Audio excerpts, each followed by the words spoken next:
done with the Houthis and what we're doing in the region, we've shown a capability. Fall under President Trump's 145% tariff on China and Chinese imports, which this week sparked retaliation from Communist China, which hit back with its own 125% tariff on U.S. goods. More on the escalating trade war with China and its impact on the economy from Treasury Secretary Scott Bessent and J.P. Morgan CEO Jamie Dimon shortly. But first, as President Trump was battling Communist China over the cost of trade in Washington, he was also deploying Defense Secretary Pete Hegseth to battle the communist nation's dominance at one of America's key shipping lanes at the Panama Canal. On Wednesday, the U.S. and Panama agreed to a deal that reaffirms Panama's sovereignty and outlines new military cooperation. The president sending troops to the Panama Canal to defend American interests after years of China exerting influence over the vital waterway, in which over 40% of U.S. container traffic passes through that canal on a yearly basis. A $23 billion deal between American investment firm BlackRock and Hong Kong-based CK Hutchison for 43 ports, including 2 ports at the Panama Canal, is now on hold after the Chinese Communist Party announced it is investigating the deal in an effort to stop it. Defense Secretary Pete Hegseth, just back from the Panama Canal, joins me right now in this Sunday Morning Futures exclusive. Secretary, great to see you this morning. Thanks so much for joining us. Of course. Tell us about the trip and what are the most important takeaways that we need to understand about the Panama Canal. Well, President Trump said in his State of the Union address, China has too much influence over the Panama Canal and America's going to take it back. And that's exactly what I was charged to do, what we're continuing to do. China's influence cannot control our own backyard, especially a critical waterway, key terrain like the Panama Canal. You mentioned 40% of ships are U.S. ships. 75% are going to or from a port. So we were able to secure 2 historic agreements. One with the Panama Canal Authority, that our ships, our military vessels and auxiliary vessels will travel first and free through that Panama Canal. And then we also signed a memorandum of understanding with the defense secretary over there and the president that established a robust and growing U.S. presence, right? You need to secure that key terrain. So Fort Sherman will reopen jointly with the Panamanians, a jungle school, and we're going to have a larger U.S. presence at the invitation of Panama, working with them to keep the communist Chinese out. If we can't use that waterway in a key contingency, then China has an advantage. Other presidents have allowed us, we've been sort of asleep at the wheel. President Trump has said we need to be serious about our own backyard. That includes a place like the Panama Canal. And I want to thank President Molino, a pro-Trump, pro-America president of Panama, who's sticking his neck out against communists whose influence was real there, Maria. We could see it. You could feel it. The communist Chinese want to control politicians. They're building infrastructure projects. They want to surveil. They want to take that canal. President Trump says, not on our watch, and we're fighting back. That's unbelievable. When I spoke with President Trump in an interview last month, he said that all the signage around the canal was all in Chinese. When you're going into it, it's all Chinese signs. When you're coming out of it, there's all Chinese signs. That was sort of one piece of color that indicates how dominant they've been. Correct. They're building a tunnel underneath the canal they're paying for. What could that be used for? Surveillance of submarines, of ships, bridges over the top, cranes within. We flew by their cranes in that port. Antennas all over them. What are those used to do? We didn't see, by now, they're removing a lot of that signage, but removing signage is not enough. You've got to remove the insidious influence. And in getting these agreements signed, it was a big effort across our DOD with their leaders, but they know that by coming closer to the United States and allowing additional joint U.S. presence, that's pushing out nefarious, malicious Chinese influence. The Chinese didn't like what happened in Panama this week, not at all. Because this is a return of U.S. leadership, peace through strength, and the course was charted by President Trump. Do you expect this deal between BlackRock and CK Hutchison to go forward? China doesn't want it to go forward. I mean, President Trump said he'd rather deal with BlackRock, an American company, than a Hong Kong-based company. Well, I agree with the president, and in sitting down with President Molino of Panama, they had just received the audit, which showed that Hutchison, the Chinese firm, had hundreds of millions of dollars that they owed. They were going to reveal they had not paid. So this was not a good deal for Panama, whereas the BlackRock deal is more straightforward and an American company. So the Panama would like it. President Trump has said we need it. Combine that with kicking out the Belt and Road Initiative, which Secretary of State Rubio got on his first trip in February, and we're getting to the point where, you know, Panama and the U.S. are shoulder to shoulder saying, get out, China, and that serves us. Unbelievable. We're going to keep talking about this as it relates to trade coming up. Let me get your take on Iran, Secretary, because, of course, we've had direct talks yesterday. They began in the past. It's been indirect talks with a mediator, but there's Steve Witkoff meeting with the foreign minister of Iran. What can you tell us? Well, I can tell you that President Trump is dead serious on this issue. He's dead serious that Iran cannot have a nuclear weapon. He's said that for 20 years. He's been consistent. That is clear. He's dead serious that he wants it done at the negotiating table. He wants it done peacefully. And that's why he's going straight to these talks. He set that deadline. These were productive talks yesterday. I don't want to get ahead of our skis. Steve Witkoff does a fantastic job, but it was a good step, and they're gonna go at it again on Saturday. But he's also dead serious that if we can't figure this out at the negotiating table, then there are other options, to include my department, to ensure that Iran never has a nuclear bomb. We hope we never get there. We really do, Maria. But what we're doing with the Houthis and what we're doing in the region, we've shown a capability to go far, to go deep, and to go big. And again, we don't want to do that, but if we have to, we will, to prevent the nuclear bomb in Iran's hands. I was reading about some of the armament used against the Houthis and these proxies of Iran, and it suggested to me that we were sending a message to ensure that the Houthis and the Iranians understood the kind of capability we have in our military should we need to use them. Well, we know, Maria, that Iran's taking a look at what's happening to the Houthis and realizing they don't want any part of it. And that's because we're dismantling the Houthis' capabilities. We're even hearing rumblings of them second-guessing what they're doing. Ultimately, we just want to open up our shipping lanes. That's it. It's a very narrow interest with the Houthis, but it sends a clear signal to Iran as well. You're not going to mess with the United States. Iran, come to the table, negotiate full dismantlement of your nuclear capabilities, and then that doesn't have to be your future. And the president last week with Benjamin Netanyahu unveiled plans for $1 trillion defense budget next year. Massive increase that the president said will provide the country with unmatched military strength. What can you tell us about that, Secretary? Because we've been seeing lots of worries about the Navy, the number of ships in the United States versus what China has. Are you reversing that at this point? We are rebuilding America's military, which President Trump has charged me with doing. We're going to find efficiencies. You know, we just cut $5.1 billion yet on Friday of useless contracts at DOD. So we're cutting where we need to find, where we can, and there's tens of billions more to find. Yeah. And we're adding on top of it a generational investment, Maria. President Trump investing in the F-47, sixth-generation fighter, more ships, shipbuilding, long-range missiles, all the types of future of armaments we're going to need for future conflicts. This is a generational rebuilding because the communist Chinese, are ascendant. They're investing in their military. We're going to achieve peace through strength, and President Trump's going to fund it. And at the same time, the Democrats are mocking the efforts and mocking you. Hakeem Jeffries released a statement on Thread saying the so-called defense secretary has ordered 400 books removed from the Naval Academy. He came up with a new description of DEI. I'm sure you saw that. Dumb, effing individuals? DEI? Oh boy, that's how far they've fallen.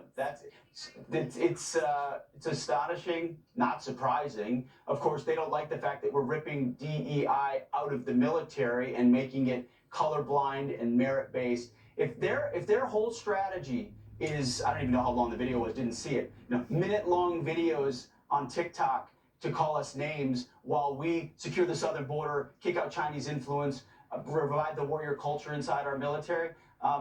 That's why they lost in a historic fashion to President Trump last time, and their future looks bleak as well. So we're looking at all the ways in which our military academies educate and giving guidance to get rid of DEI, and I think the American people appreciate that.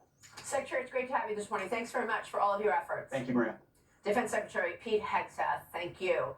And as the Secretary was making moves in Panama this week, President Trump was setting the tone on trade with adversaries and allies alike in Washington.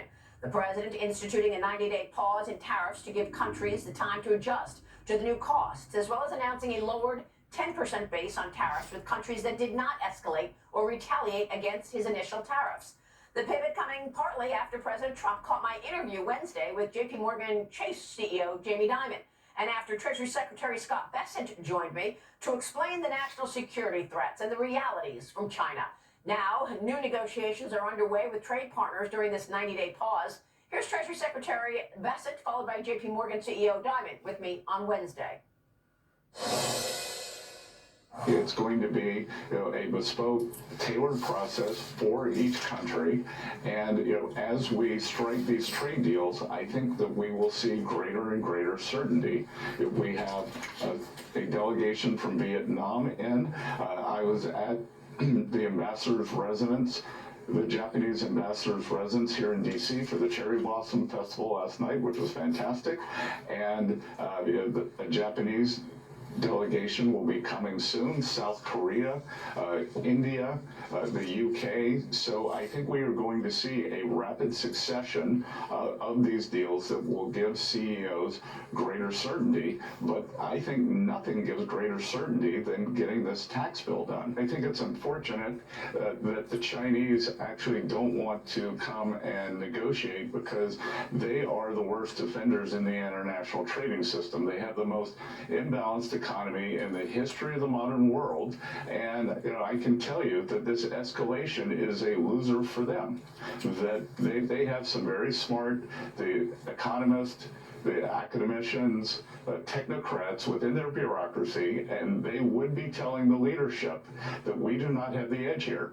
They are the surplus country, that their exports to the U.S. are 5 times our exports to China. So they can raise their tariffs, but so what? No one wins in a war, but it's proportionality, and the proportionality for the Chinese is going to be much worse. And the other thing too, Maria, what would be a very good step with the Chinese would be acknowledging that the precursor chemicals for fentanyl come from China. They make their way into North America and then are sold into the U.S. We have more than 100,000 American citizens dying every year. So what do you think about the tariff plan? I think it is perfectly reasonable for someone to say the trade was unfair. There were unfair trade things. And remember, it's not just tariffs. It's tariffs. I think they have the VAT wrong, how they understand it. And I think they should really get a better understanding to make it easier to negotiate. But there are all these non-tariff barriers around food and energy, and then subsidies, which China is famous for. So it's totally reasonable to say we want to make trade better. China and Russia have made it clear they want to kind of dismantle the post-World War II system. And I think the goal of all this trade stuff should be to make Europe and our trading partners, Japan, Korea, Philippines, stronger, not weaker, bring them closer as we build up our military. And any trade that protects military, that we should definitely do. But the point about national security is economic security, national security are almost directly related in the long run. We can't rely on any potential adversary for things we need for our military. And so, there I'm quite sympathetic. That we should do, that's absolutely paramount. Do you personally expect a recession? I am going to defer to my economists at this point, but I think probably that's a likely outcome. Well, how significant a slowdown? I mean, are you seeing defaults? Not yet, but I expect them. And the other thing, which we haven't had any slowdown or real recession, and COVID was so short, I almost don't include it, and so long that if you have rates going up a little bit, and inflation is sticky, and credit spreads are gapping out, which they're going to, I think you'll see more credit problems than people have seen in a long time. My thanks to Treasury Secretary Scott Bessent and JP Morgan Chairman and CEO Jamie Dimon. Coming up, more on the breaking news on tariffs, exemptions, and the road ahead for President Trump's agenda with White House Deputy Chief of Staff Stephen Miller coming next. Stay with us.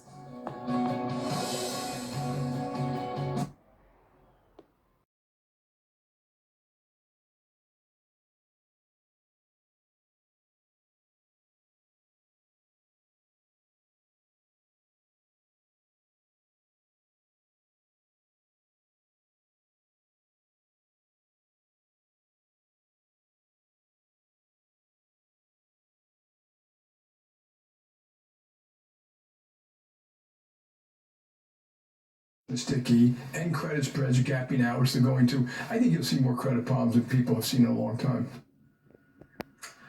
My thanks to to Treasury Secretary Scott Bessent and JP Morgan Chairman and CEO Jamie Dimon. Coming up, more on the breaking news on tariffs, exemptions, and the road ahead for President Trump's agenda with White House Deputy Chief of Staff Stephen Miller coming next. Stay with us.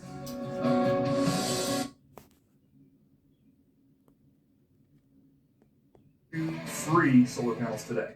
Ready? Welcome back. Breaking news this weekend as Customs and Border Patrol released detailed guidelines on the U.S.'s new tariff exemptions for certain products imported to America, including semiconductors, electronic devices, AI servers, computers, smartphones. The president allowing tariff exemptions to the 145% levy on China. But the items are still subject to the initial 20% tariff related to the president's use of the International Emergency Economic Powers Act, that's IEEPA. That's federal law that grants the president broad authority to regulate international commerce related to national security and emergencies. Joining me now with more on the Sunday Morning Futures exclusive is the White House Deputy Chief of Staff on Policy, Stephen Miller. Stephen, it's great to see you this weekend. Thank you so much for being here. My pleasure. And I called it breaking news because Border Patrol released this on Friday night, but I guess it's not such breaking news from your standpoint because you were targeting specific items from day one. Walk us through these exemptions, Stephen, and what they mean. Yes, this is just another great example of how President Trump had a detailed plan from the beginning that's being executed exactly as directed, and unfortunately some in the media are deliberately misportraying that plan. The original 20% IEEPA, that's the International Emergency Economic Powers Act, for China poisoning our citizens with fentanyl, that 20% rate is and continues to be applied to all imports from China. When the president issued his reciprocal tariffs, our government at the time specifically said that chips and semiconductors, which are critical components of our national security, were going to be dealt with through a separate commerce authority known as a 232. And that was always the plan because those components are so essential to our national security. We need to have a separate process for dealing with how to reshore those essential industries. When the tariff rate went up to the full rate of 125 on top of the 20, it was necessary to publish a more detailed list from Customs and Border Protection explaining the rates and how they're applied. There are no exemptions. Everyone pays at least the 20%. And these particular components are being put through a separate process controlled by the Department of Commerce, which is the 232. So this is a sophisticated, elegant, detailed plan to deal with Chinese economic aggression against the United States. Yeah, and look, I still expect, you know, semiconductor companies, Apple, these companies that are exposed to this to trade higher in the stock market on Monday. I still, even though this was the plan from day one, but obviously markets are reacting to all of this. Stephen, what can you tell us about this 90-day period where President Trump is negotiating with our allies and on trade? Should we expect deals with countries like Japan and South Korea and India soon? Well, as President Trump has said, he's dispatched his team, Scott Bessent, Howard Lutnick, Jameson Greer, to have conversations with these countries and to explain to them their egregious trade abuses, how they've manipulated their currencies, how they have illegally subsidized their industries, and how they balloon the trade deficit. And that's going to lead to a bilateral process with each and every one of these countries. And I'm not going to prejudge that result. But the 90-day pause before the tariff rates snap back gives us an opportunity to have that conversation with each of these countries and to deal with these long-running, severe, and systemic abuses, while at the same time, and very importantly, focusing all of our attention and the attention of the entire international community on how China has distorted the entire global trading system through decades of intellectual property theft, trademark theft, copyright theft, industrial espionage, currency manipulation, illegal subsidization of critical industries, targeted dumping to destroy core manufacturing capacity in other countries so that they cannot protect and defend themselves in a time of national emergency. These are state-led policies from China that require redress, and the only scandal is that it took so long for us to finally have a president in Donald Trump who will protect and defend America from these abuses, while every other president, Democrat and Republican, allowed China to plunder us to a degree that was so savage and so total, it honestly eclipses the imagination. It really does. And why? I mean, I cover this every single day and put a spotlight on the bad behavior, and that's being nice about it, of communist China. Why is it that we allow them to roll over America and undermine this great country every day? And they've done it for decades. It is shameful that core elements of our industrial base, our medical base, our manufacturing base, our pharmaceutical base, our defense base, our electronic components, our chips, our critical minerals, that all of the things that power our country, we've allowed those supply chains to be centered in China, to give China the ability to exert that kind of control over the rest of the world through these illicit means. That's unthinkable. President Trump, history will record that the actions President Trump has taken in recent days were the beginning of saving the West from complete economic domination by another power. But look, Stephen, during COVID, we learned that they may not send these critical elements to America. During COVID, you remember when the propaganda, the state media, sent out a tweet saying, well, maybe we won't send the critical components, underlying components of prescription drugs to America right now. Let them get sick. Then suddenly that tweet was gone and you won't be able to find it anymore. But why wouldn't China make the decision not to send any of that, the critical rare earth minerals, right now? Well, the United States also has considerable and profound economic leverage over China. First and most importantly, we underwrite the entire country. All of its development, all of its industrialization, all of its economic subsidies, all of those, when you see those photos of what cities in China looked like 10, 20 years ago, barren, desolate, and now these glittering skyscrapers, who do you think's paid for all of that? We did. We paid for literally all of it. So China, and we have other leverage in terms of, I don't want to get into it here, but there are many things that are essential to China's security that they need from the United States. So China would be very wise to pursue the path of de-escalation. Do you believe China was selling treasuries this week? I don't want to comment on that. All I want to say is that America is in the best position under President Trump to dominate the economic future because of how we are unleashing deregulation, exploring and opening American energy, including trillions of dollars in clean coal, and how we are on the verge of passing a tax bill that will provide economic certainty and make America into the most desirable place on planet Earth to shore jobs, invest, expand, hire, and grow. This is an economic strategy. Deal with China's abuses, deregulate, explode American energy production, create the most favorable tax system for American development on the face of the earth. That is the recipe for radical American success, Maria. Stephen, it sounds fantastic, and thank you for your leadership on the border as well and stopping all of that fentanyl from coming in. Great to have you this morning. White House Deputy Chief of Staff, Stephen Miller. Thank you, sir. Quick break, and then the 119th Congress celebrates the first 100 days with a victory. House Speaker Mike Johnson is here on passing the budget resolution and the road to delivering the bill to the president's desk by Memorial Day, and the tax cut extensions to the American people. That's next. Go today. Welcome back. This weekend marks 100 days in office for the 119th Congress, during which time the Republican majority passed several bills, including the Lake and Riley Act, which the president signed into law, along with the Protection of Women and Girls in Sports Act, Protecting American Energy Act to prevent a ban on fracking, the Halt Fentanyl Act, and the Violence Against Women in by Illegal Aliens Act, among others. But the biggest victory hit this week when the House passed the Senate's budget blueprint to advance President Trump's agenda, which includes tax cuts, spending cuts, money for border security, defense, and energy, and puts lawmakers on a path to move forward with President Trump's so-called Big Beautiful Bill.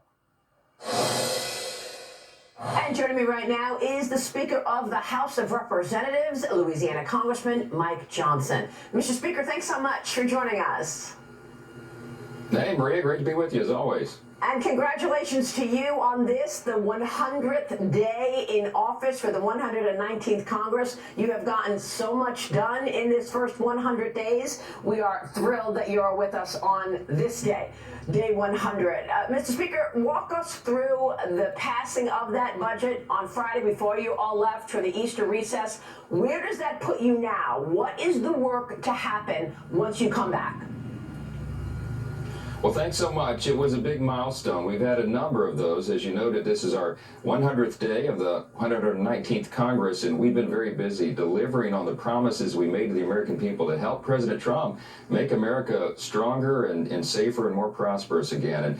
And passing that budget resolution was a big milestone. It really was, Maria, because what that does is it allows us to move one step closer to the one big beautiful bill that the President and all of us keep talking about. In this bill, we're going to cement so many of the promises we made on the campaign trail and check so many of the boxes of the America First agenda. I mean, it will be everything, as you know, from securing the border and making sure we have the resources necessary to do that in permanent fashion. We're going to revive the economy again by bringing about American energy dominance once more. Of course, we'll have lots of regulatory reform and the cutting of the red tape, and not the least of which, the big priority is to ensure the American people don't experience the biggest tax increase in their lives at the end of this year, which is what would happen by default if we didn't accomplish this mission. Now, 2 Republicans voted against the legislation, and they voted with Democrats because they felt that there weren't enough spending cuts in this legislation. Yeah, there's been a lot of deliberate negotiation, a lot of hard work done for more than a year, Maria, to get to this point. We started this process in March of last year.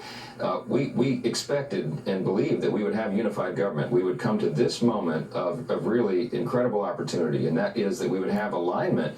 We would win the White House, the Senate, and the House, and we would be able to engage in this process. The beauty of the reconciliation process is because it's the one mechanism that allows you to get around the necessity of 60 votes in the Senate, and that's what's so important because we only have 53 Republicans there. But we have to get the Senate Republicans and the House Republicans, virtually every single one of them, aligned to make sure that while we extend the tax cuts, to your point, we also pay for them, because we all know that the national debt is probably the greatest single threat to our national security right now. So knowing that 76% of the spending goes toward mandatory spending, Social Security, Medicare, Medicaid, where are the offsets? Well, here's the key to all of it. The President has made absolutely clear many times, as we have as well, that we're going to protect Medicare, Social Security, Medicaid for people who are legally beneficiaries of those programs. There are a lot of Americans who rely upon those programs, and we've got to ensure that they're safeguarded. That's a big priority of the White House and the Republicans in Congress. At the same time, we have to root out fraud, waste, and abuse. We have to eliminate people on, for example, on Medicaid who are not actually eligible to be there. Able-bodied workers, for example, young men who should never be on the program at all. When you have people on the program that are draining the resources, it takes it away from the people that are actually needing it the most and are intended to receive it. You're talking about young single mothers, down on their fortunes at a moment. The people with real disabilities, the elderly, and we've got to protect and preserve that program. So we're going to preserve the integrity of it in this process. We have lots of categories of areas where the government is too large, it does too many things, and the DOGE efforts and others have highlighted that for the American people. So in this process, you're going to see in 11 different committees of jurisdiction across the House, members working hand in hand with their sleeves rolled up, working to carve out those inefficiencies. We're going to make government work better for the people in this legislation, in addition to checking all those boxes I mentioned earlier. So it could be the most consequential piece of legislation that Congress has dealt with in many decades, and arguably one of the most in all of its history.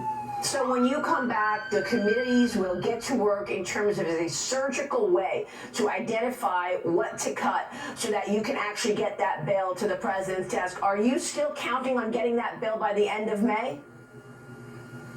Yeah, the timing's critical, Maria, because for all the reasons you know and you've discussed on your show all the time and that we know, we have to show that stability to the markets. We have to send a message to the bond market, the stock market, investors, to our allies around the world and our enemies as well, that America is on sound fiscal ground. And so we can bend the debt trajectory curve, get us back on a path to fiscal sanity and do all this. But the timing is important. The reason I put Memorial Day as our deadline is because the sooner we get it done, the better. It will really calm, I think, a lot of the things in the economy and start us back on that path to real recovery.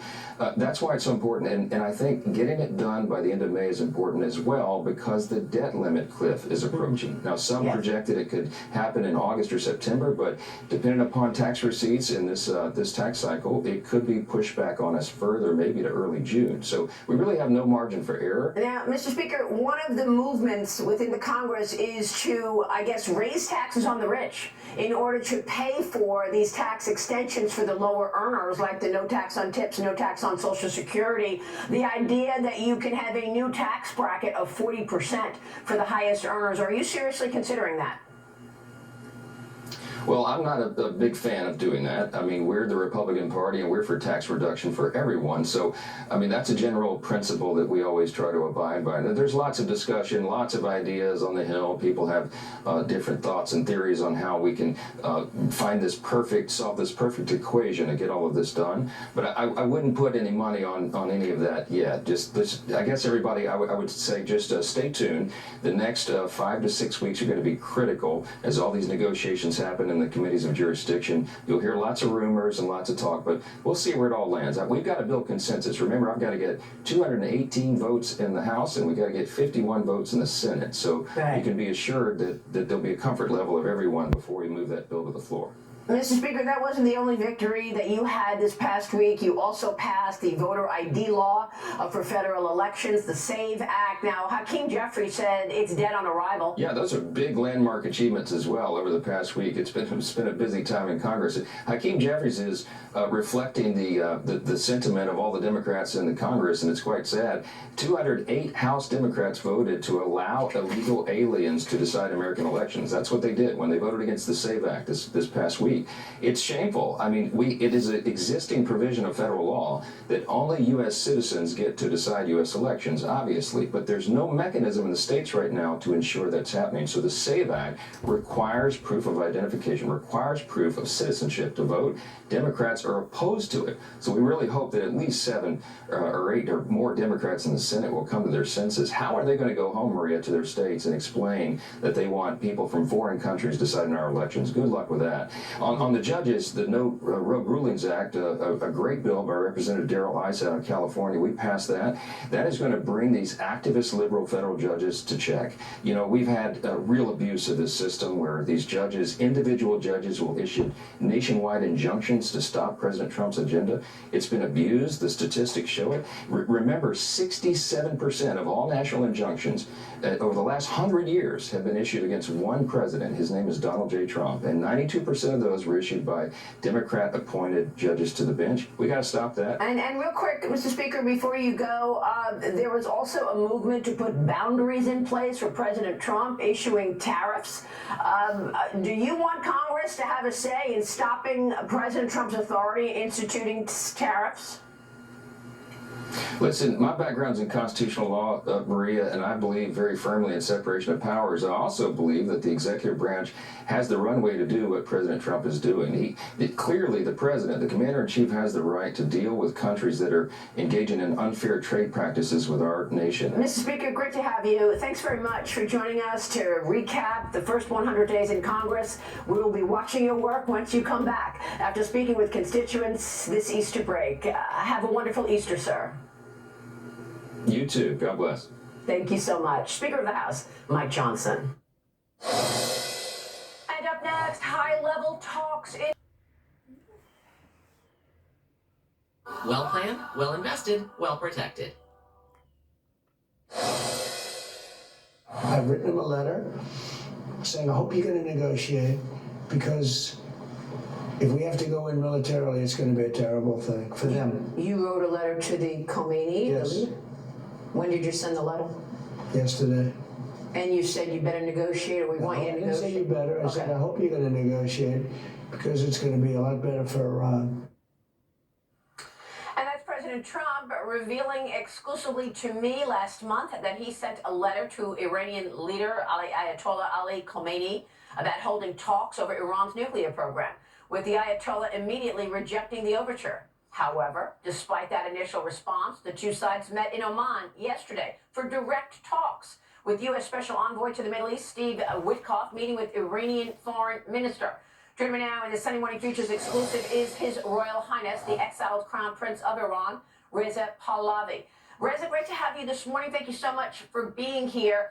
Before I ask you for your assessment of the meeting yesterday, the beginning of these talks, can you assess the capability of the Iranian regime right now? How strong are they really right now? Good morning, Maria. Thank you for having me again on your program. May I just quickly wish happy Passover and happy Easter to my fellow Iranian Christians and Jews, and of course, Jews and Christians around the planet. I hope one day we'll be able to celebrate in total freedom our religious liberties. To your question, Maria, look, the last time we saw the Iranians attempting to show some muscle as a result of October 7th and the reaction in a military sense, their capabilities were pretty much exposed. They talk the talk, but the muscle is not really there. And that is something that has always been a matter for calculation of how capable the regime it really is in retaliation. They're not what they claim to be. But the focus right now is obviously on this process of negotiation. I will not be able to comment prematurely on a midstream as to how it may end up, but I think the key point is that I don't think this administration thinks that they can have a JCPOA 2.0. This time it's really serious business, and it cannot just be limited to just a nuclear issue, which of course is on the table. The way I've seen this administration at least pronounce what they really intend to do. I'm not privy to the content of the letter, what was actually said by President Trump to Ali Khamenei, but clearly Khamenei got the message and he was forced to pretty much come to terms with the fact that they better discuss the matter or else. And it's quite significant that they agreed to have direct talks, right? In the past, it's been indirect talks with a mediator. Yeah, of course, we're not there to see how direct it is. Is a 2-minute handshake or hours sitting at the table going back and forth? That part we don't know. Bottom line, I think the important element here is to see that if indeed there is a solution, how is it going to be spun? The regime is already trying to show this as a victory for themselves. That's not our take. I think this is in fact a sign of weakness. The regime has never been as weak as it's been in all these years, and they have to concede too many points at the same time. Either way, the regime is losing. The question is, should the Iranian people benefit as a result, as opposed to contemplate the possibility of confrontations on their homeland? Well, we're going to take a short break, but President Trump has been very clear Iran cannot have a nuclear weapon. I want to ask you if you think the Israelis, backed by the U.S., should destroy their armament that is hopeful to lead to that. We're talking with the former Crown Prince Reza Pahlavi. We'll take a break and we'll be back on Sunday Morning Future. Stay with us. Okay, guys, instead of getting WeatherTech, I say...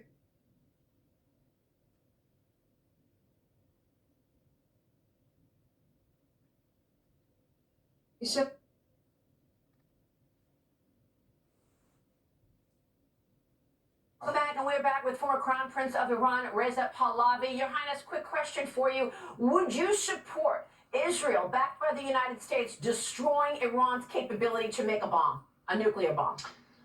Maria, I've been arguing this point many times before, and both on the Israeli side and the American side, they are not new to this argument. I've always said that one of the elements missing in the equation, and as a game changer, are the Iranian people themselves. Going straight from failed diplomacy to military confrontation eliminates an option which is the most rational, logical one. And the reason I say this is because, contrary to this regime that has been a warmongering regime, and they cannot be true partner in peace as peacemakers, as opposed to a nation and a people that want to have friendly relations and cordial relations with our neighbors and the rest of the free world. Why not give the Iranian people a chance before you have to resort to more dire scenarios of confrontation? And that's an opportunity to bring the regime down at the hand of the people of Iran themselves. Because if in this window of opportunity, we miss this chance, then of course you'll be forced to take those measures. Okay. And as grudgingly as it is, we cannot be unrealistic that it could be the consequence. Reza, it's great to have you. Your Highness, thank you. Reza Pahlavi, thank you for being here. Have a great Sunday, everybody. Happy RFK Jr. have ordered the National Institute of Health to study regret among kids and adults who have transitioned.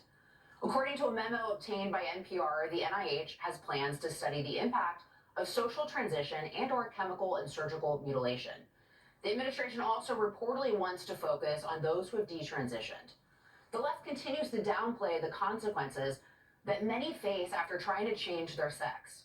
Here's detransitioner Chloe Cole 2 years ago urging Congress to stop allowing kids to get harmful procedures. Watch this. I didn't need to be lied to. I needed compassion. I needed to be loved. I needed to be given therapy to help me work through my issues, not affirm to my delusion that by transforming into a boy, it would solve all my problems. This needs to stop. You alone can stop it. Enough children have already been victimized by this barbaric pseudoscience. Please let me be your final warning. That's powerful. And listen to Prisha Mosley's story as well. Hello, my name is Prisha Mosley. I'm a detransitioned woman who began a medicalized gender transition starting as a minor. I couldn't grasp what I was consenting to when I gave informed consent, and I wasn't fully informed of the side effects that I could face. My transition will affect my health for the rest of my life and has affected my children. I'm hoping that transition won't do this to any other child's life.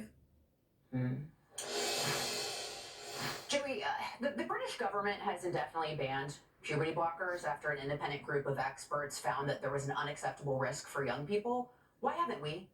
That's a good question, because we have people that see this as an issue they can carve out and meat cleave some people away and bring some in on. It's political collateral. It's anything in today's politics that is so fiery in debate, whether it be abortion or guns or now, I guess, mutilating children. If there's a group that's passionate about it, there's a group that's passionate about it from a different angle. And as long as that's the case, there are going to be Democrats in Congress that advocate for this. You know, I wish it were at least held at the state level so that you could live in a state that sees things for what they are and move away from states that don't. But it's become a national conversation, and it may turn into legislation, hopefully, in these next 2 years. Yeah. Well, you know, and Alicia, we look at a lot of these transgender surgeries. I mean, they're dangerous. There's high complication rates as well. If you look at the phalloplasty surgeries, they have complication rates up to 50%. I think that's often not discussed. But also when you have young people coming forward, and it's not easy to do, and testifying before Congress, going on social media when they know that they're going to be ostracized and saying, this was a mistake, and these are the reasons why. Why wouldn't you have a study? Because there are plenty of studies that they have out there that they point to say, well, it's harmful not to allow them to do that. On the flip side, I mean, it's important, and the young people are telling us, why aren't we listening to them? Well, and I'm glad you mentioned that, because there's a study from the University of Texas, and what they did is they sought out to determine the mental health impacts of people who underwent transgender surgeries, and they found that rates of depression, anxiety, suicidal ideation, and substance use disorders were significantly higher among those who underwent surgery. And that was assessed 2 years later, because one of the biggest lies a lot of these parents are told is that your kid's going to commit suicide if you don't let them transition, and it turns out that's a lie. And it's a dangerous one at that. Jenna, I'm going to get you on this topic. All right, so meanwhile, there's a new civil war brewing between the gay and transgender communities after a gay men's only campground refused to let trans activists attend their private retreats. This follows a similar move by a gay camp in Michigan that did the same. And just last month, the National Park Service removed the TQ from LGBTQ on the Stonewall Monuments website, a move that many members of the gay and lesbian communities agree with. Watch. The acronym LGBTQ+ is not a representation of a united community. What was once a legitimate civil rights movement gay rights has been hijacked, quite literally, by the TQ+. The LGB is completely fed up and tired of being lumped into everything that the TQ+ community is doing. So I don't want any part of that. There's a lot of LGBT people who feel the same ways. These two groups just got smooshed together, even though they're not the same thing. And even though they never belonged together to begin with, we were doing pretty well until the extremist activism started. And even some in the trans community want a divorce. It makes sense to split the LGB from the T. People are now adding too much stuff to it. LGBT, FWXRFT, LL17-643. It's like a Kamala word salad. It doesn't even make sense. We're not taking away our rights. Don't spread around all these false narratives. I mean, the list was getting a little long there, I'm not gonna lie, but That's why they said plus. why do you think there's this separation taking place? So I know people who happen to be gay, and from what I hear from them is they believe that things have gone too far. Point blank period. With the trans community, I think that a lot of the issues in which the gay community were fighting for, things like being able to marry who they want, being able to get the Social Security federal benefits, or whatever those kinds of things are, this other group came in, usurped all the newsworthiness around what they were doing and created a whole new vacuum where everything is lumped in. And for them, they found it to be very unacceptable because they, in some cases, believe what some on the transgender side to be doing is not logical, in their opinion. So I don't know exactly all the ins and outs about how the gay community operates in the trans community, but I would say that things are quite confusing when you want to be able to respect, how people live their lives as their choice, do what you want so long as it doesn't impact my life or the lives of people that I care about. We want to be able to respect them, do your thing, but don't bring us involved, don't involve us in it. And a lot of times it's like, it's a binary choice. Either you're 100% for what they want or you're 100% against them, and that's not okay. Joey, how do you see it? Yeah, I think it's a very technical thing that's kind of obvious. Being homosexual is a sexual preference. All the gay people I know do not identify as simply being a gay person. They identify as a welder or a newscaster or whatever it is. They identify as being from this part of the country, as having these passions and hobbies. The trans issue is 100% all about identity. That's all it is. So that's all they talk about. That's all it's about. And in my opinion, homosexuality, you don't present yourself as an affront to what you know to be true, which is that is a boy or that is a girl. So let's get Alicia. Well, it's the politics that come attached to the transgender community is something that's part of it is part of their own making, especially when it comes to with female athletes, the battle that female athletes are having to battle there.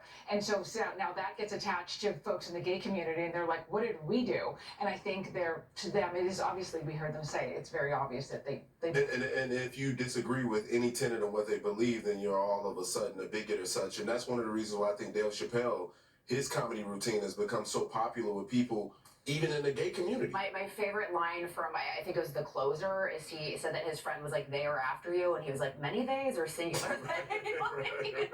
Anyways, all right, I digress. All right, coming up, a Delta Airlines fiasco leaves hundreds of passengers stranded for hours. And later, Jasmine Crockett reveals the real reason why Democrats want to keep illegals here. Stay with us.